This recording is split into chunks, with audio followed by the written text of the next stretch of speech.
எல்லாருக்கும் வணக்கங்க. Welcome to thishappymommy.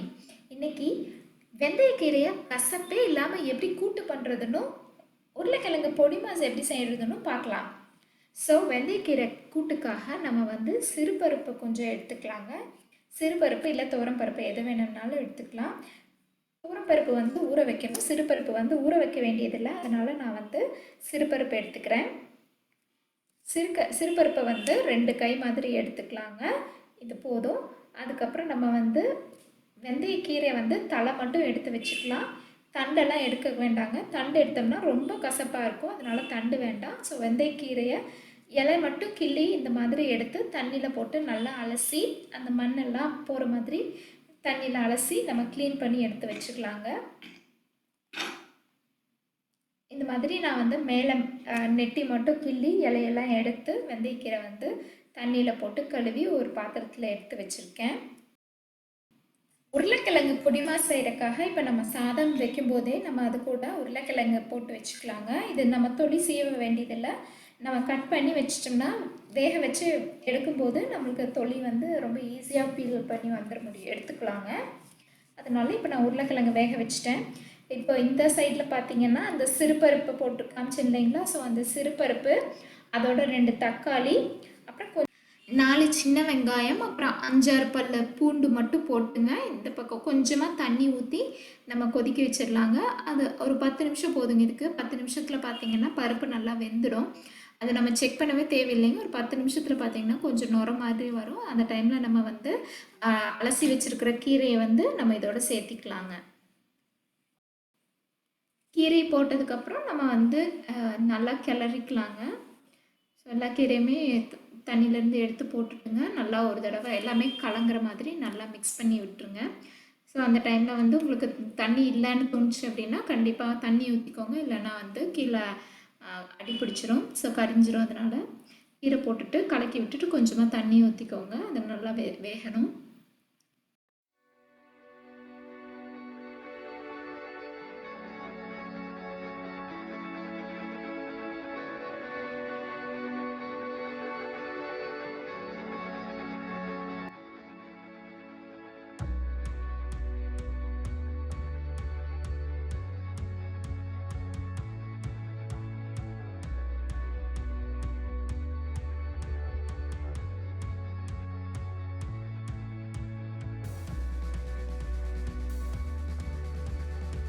இப்போ பார்த்தீங்கன்னா ஒரு 5 நிமிஷம் கூட ஆகுதுங்க. ஆனால் நல்லா கொதி வந்துருச்சுங்க. நல்லா பார்த்தீங்கன்னா பருப்பெல்லாம் கூட மசிஞ்சிருச்சு, அதெல்லாம் நல்லா வெந்துருச்சுங்க.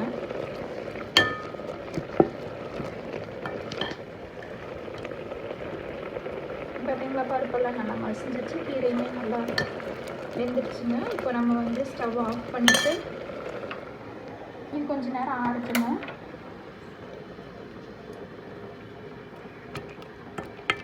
ஏன்னா இது மிக்சியில் போட்டு ஒரு பல்ஸ் விட்டு நம்ம எடுத்துக்கலாம். அப்போ நம்மளுக்கு சாப்பிட்றதுக்கு நல்லாயிருக்கும். இல்லைன்னா நீங்கள் மத்து வச்சு கூட கிடையிலாங்க.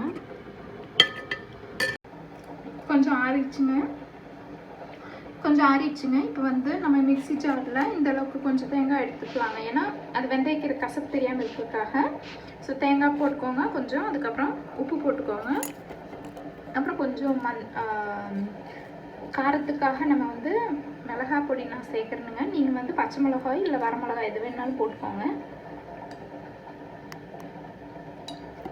இது சேர்த்திட்டுங்க நம்ம கீரை எடுத்து போட்டுக்கலாங்க.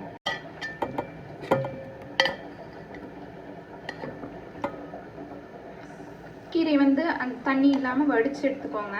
சும்மா இடிக்காரடியில் அப்படி வடித்து எடுத்துட்டு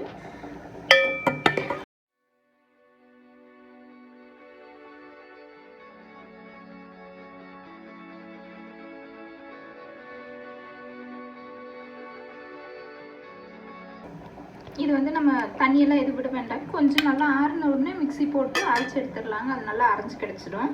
ஸோ நான் அரைச்சிட்டு காமிக்கிறேன்.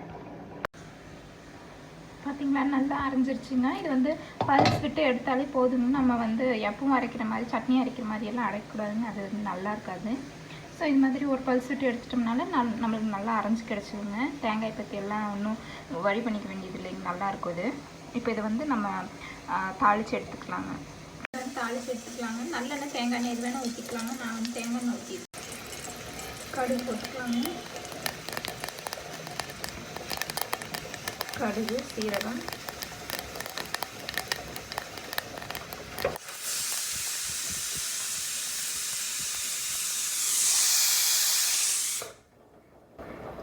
உருளைக்கிழங்கு வெந்துருச்சுங்க. அவ்வளோதான். நம்ம மிக்சியில் அரைச்சதை இதை கொட்டிடலாம். நம்ம வந்து ஆல்ரெடி எடுத்து வச்சுருக்கோம் இல்லைங்களா, இந்த தண்ணி வந்து அலசி ஊற்றி எடுத்துக்கலாங்க.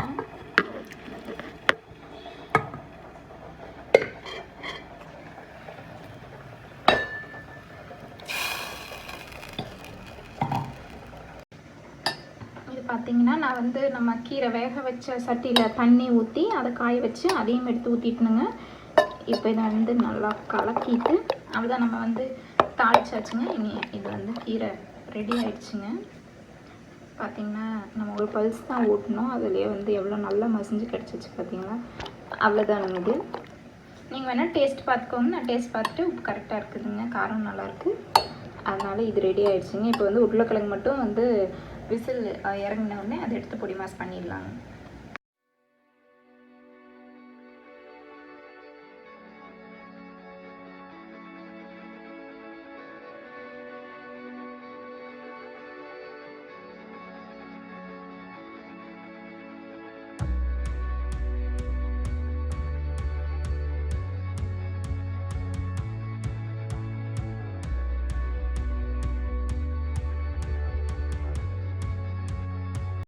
நம்ம உருளைக்கிழங்கு வந்து எல்லாமே தோல் எடுத்தாச்சுங்க. இப்போ தோல் எடுத்து உருளைக்கிழங்கு ரெடியாக இருக்குது. இப்போ நான் வந்து ஸ்டவ் ஆன் பண்ணிவிட்டு வடச்சட்டியில் வந்து எண்ணெய் ஊற்றி வச்சுருக்கணுங்க. எண்ணெய் கொஞ்சம் காயட்டும். காய்ஞ்சதும் நம்ம எப்பவும் போல் கடுகு சீரகம் போட்டு தாளிச்சிடலாங்க. முதல்ல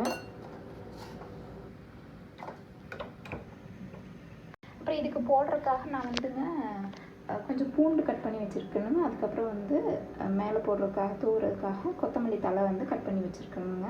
இப்போ வந்து எண்ணெய் காஞ்சிடுச்சு. நம்ம வந்து கடுகு போட்டு தாளிச்சிடலாம்.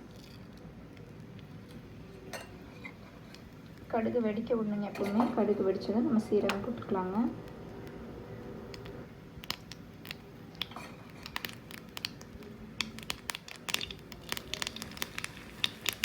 சீரகம் போட்டேன் நான்.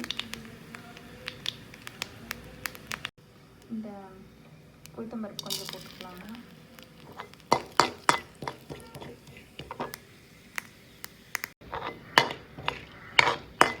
உளுத்தம்பருப்பு வந்து இந்த மாதிரி லைட்டாக கலர் மாற ஆரம்பிக்கும் போது இதில் மஞ்சள் பொடி போட்டுருங்க.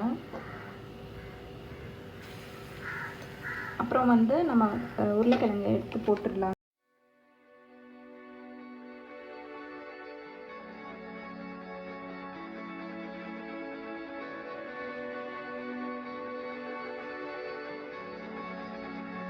மிளகுத்தூள் ஆட் பண்ணிக்கலாம்.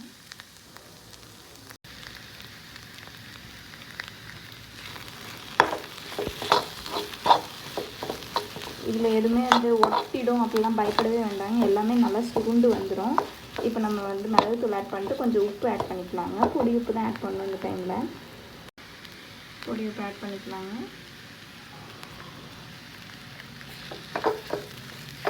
இது இப்போ வந்து எல்லாமே சேர்ந்து கலந்து வர மாதிரி நம்ம வந்து கலக்கி எடுத்துக்கலாங்க.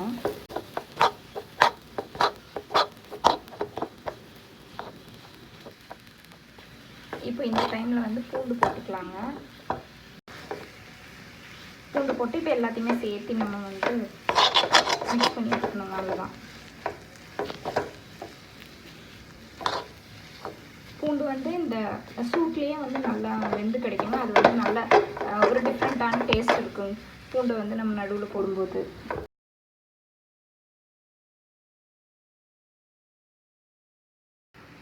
இப்போ நம்ம வந்து கலர் பார்த்திங்கன்னா இது அப்படியே சட்டி வந்து ஒட்டாமல் வந்துடுங்க. இதில் எதுவுமே ஒட்டாது. பார்த்திங்கன்னா கரண்டியை சுற்றுற பக்கமெல்லாம் அதுவும் சேர்ந்து சட்டி வந்துடுங்க. அவ்வளோதான். இப்போ இது ரெடி ஆகிடுச்சுங்க.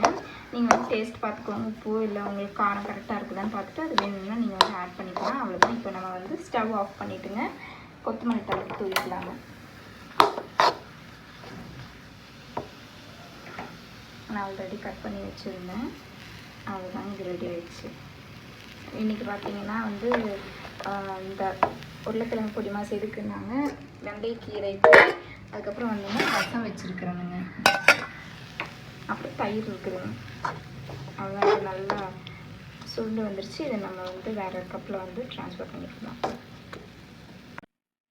கசப்பே இல்லாமல் வெந்தயக்கீரை கூட்டு செஞ்சு சாப்பிடுங்க. அண்ட் இந்த சேனலுக்கு சப்ஸ்கிரைப் பண்ணுங்கள். தேங்க்ஸ் ஃபார் வாட்சிங்.